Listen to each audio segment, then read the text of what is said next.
C'est avec ce sourire sympathique que le septuagénaire fait des merveilles pour son pays, le Bénin. Même si tous les Béninois ne le connaissent pas personnellement, il est présent dans beaucoup de foyers à travers sa création, le matelas PEB. Ce diplômé en import-export a su capitaliser plusieurs années de diverses formations en gestion des entreprises. Avec sa technologie de pointe et une expertise médicale au service du sommeil et du confort, la mousse souple polyuréthane fabriquée par la société Plastique et Élastomère du Bénin PEB est devenue une référence internationale de qualité. En témoignent les nombreuses distinctions reçues, à savoir le Golden Europe Award for Quality à Paris en 1996, International African Award à Dakar en 1996, World Prestige Award au Mexique en 2001, le prix de la meilleure usine béninoise Innovcidi à Cotonou en 2002, le prix du produit le plus vendu au cours de la semaine label du Bénin à Cotonou en 2003 et le prix du meilleur produit le plus vendu à la foire d'Innovcidi à Cotonou en 2003.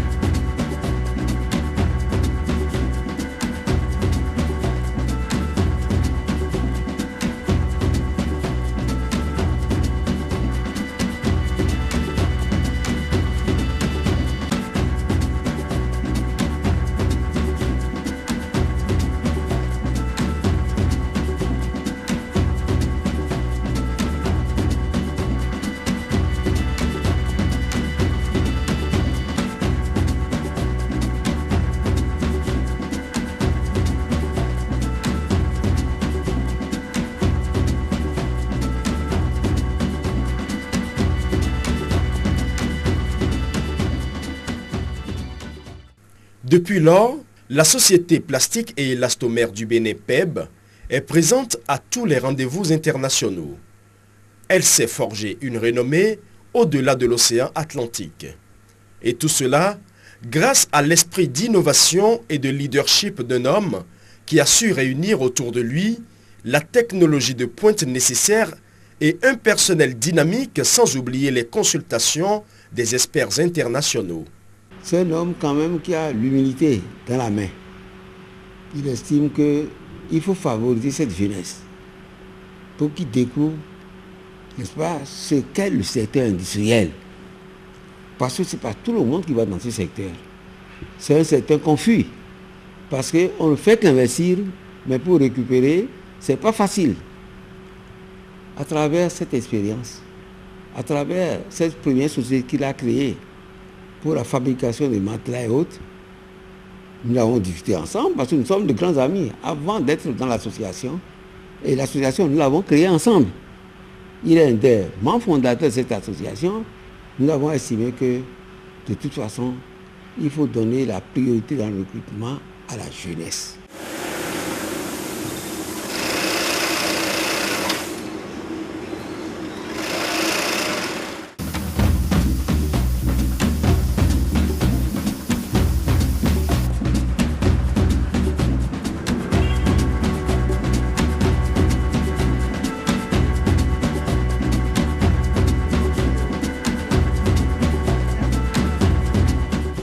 Loin d'être le point de chute de son esprit entrepreneurial, et bien loin du plastique et de l'élastomère, le septuagénaire philanthrope s'est également illustré dans un autre domaine socio-économique à travers la fondation Tonneau Kossi Gilbert, spécialisée dans l'aquaculture. Le rêve est né au bord d'une plage. Je suis sorti un samedi avec mes collaborateurs. Et nous sommes allés à Grand Popo. Et à Grand Popo, on se promenait au bord de la mer quand on a vu les pêcheurs étaient en train de tirer leurs filets qu'ils ont l'habitude de tirer. Bon, en guise d'amusement, mes collaborateurs et moi, nous nous sommes dirigés vers eux. On les a aidés à tirer le filet. Et du matin jusqu'à 13 h, on n'avait pas fini de tirer le filet. Ce n'est qu'après que, bon, quand le filet arrive, les filets sont rentrés, que j'ai constaté qu'il y avait à peine 20 kilos de poissons. Et des poissons, quels poissons? Des fruités. Et c'est là, je me suis dit, mais voyant tout ce nombre, ces enfants, ces femmes qui attendaient ce filet, ces poissons, voilà ce qu'on vient de tirer. Donc, mes amis, qu'est-ce que vous pensez que nous pouvons faire à cette jeunesse et à cette population qui souffre dans nos campagnes? Prenant son bâton de pèlerin, le Pépé Gentil se lance dans une entreprise qui va lui permettre de contribuer au développement de son pays à travers la réduction de la crise alimentaire, d'une part, et la réduction du taux de chômage, d'autre part. On s'est mis à chercher sur Internet et autres là, qu'est-ce qu'on pouvait mettre en place pour pouvoir aider cette jeunesse et cette population de campagne. Dans ces recherches, nous sommes arrivés à trouver des techniciens de la Thaïlande, des techniciens britanniques et des techniciens hollandais qui ont accepté de nous aider pour installer cette fondation que vous-même vous aurez constaté actuellement. Si je fais tout ça, c'était tout juste pour aider notre jeunesse. Notre jeunesse, que je viens de dire tout à l'heure, est en perte de vitesse.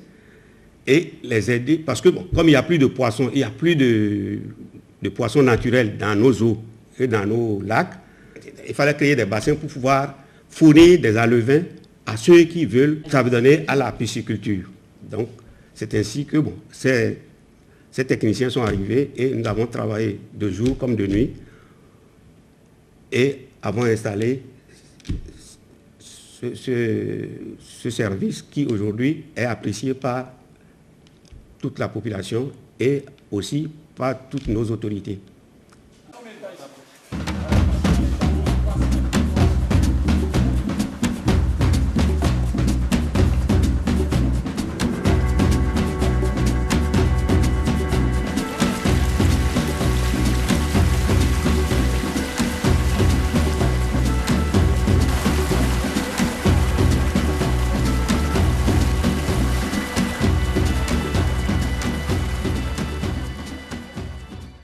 Je suis arrière, petit-fils de pêcheur, arrière-fils de pêcheur, petit-fils de pêcheur, fils de pêcheur et moi-même pêcheur.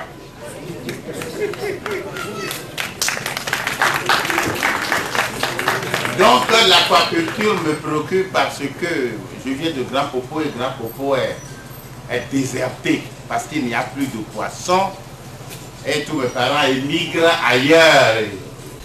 Alors, l'objet de l'initiative qui nous réunit ce midi m'est à cœur et je souhaiterais qu'une large diffusion soit faite de cette initiative afin que ce site reçoive beaucoup de visiteurs et inspire d'autres nombreuses initiatives.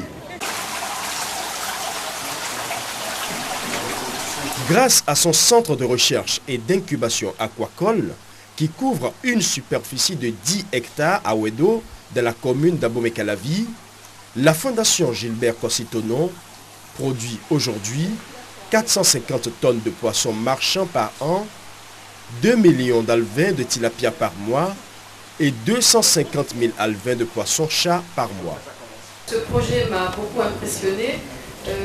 La visite des installations, les explications très pointues qui m'ont été fournies par monsieur qui m'a conduit dans cette visite et la rigueur qui est mise dans la gestion de ce projet me paraissent de très bon augure pour le succès du projet. Au-delà de ça, ce que j'ai également compris dans les propos qui nous ont été donnés, c'est qu'il y a toute une, au-delà de la partie technique et scientifique du projet qui est bien illustrée par ces installations moderne, il y a aussi toute une partie d'accompagnement des populations qui peuvent bénéficier de ces ressources, en particulier les pêcheurs autour du lac Tho. Et j'ai beaucoup apprécié que ce projet inclut cette dimension de formation.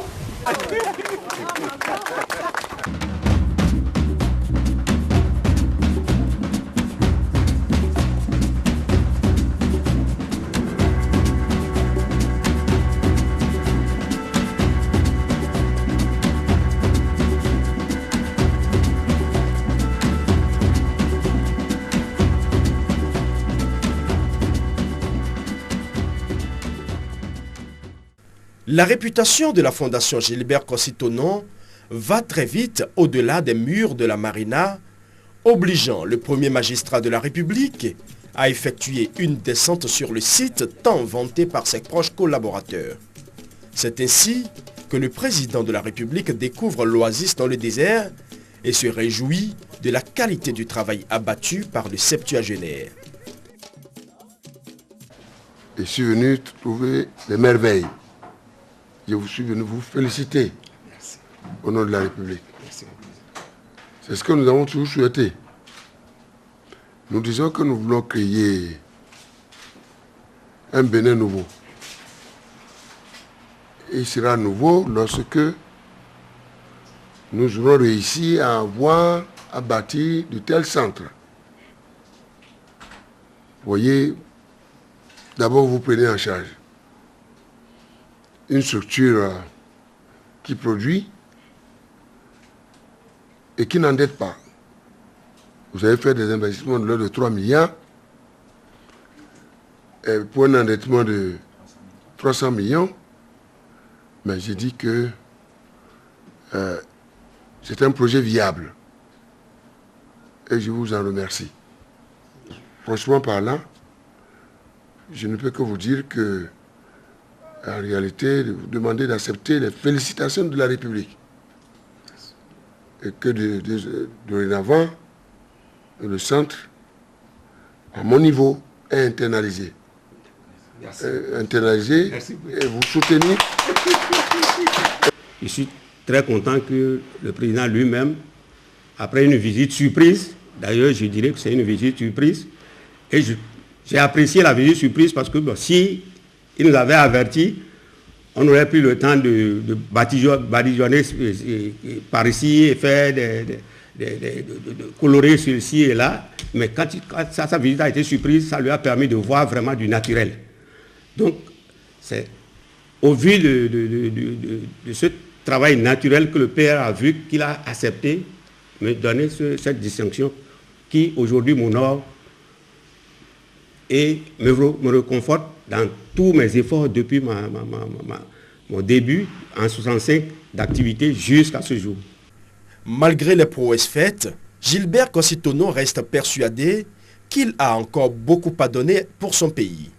Mes ambitions à court et à moyen terme, c'est d'abord de faire développer un peu plus la fondation, de manière à ce que nous ayons des alevins suffisamment pour pouvoir servir toute la population béninoise et servir les jeunes qui aujourd'hui voudraient prendre comme métier la production du poisson, de la pisciculture en quelque sorte.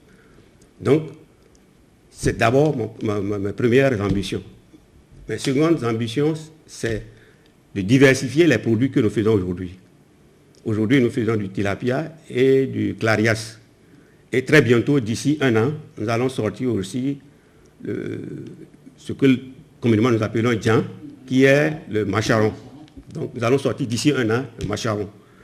Mais nous envisageons à long terme aussi faire des crevettes, faire aussi les poissons de mer. Le septuagénaire reste une légende vivante de l'esprit entrepreneurial pour la jeunesse qu'il exhorte d'ailleurs à la persévérance.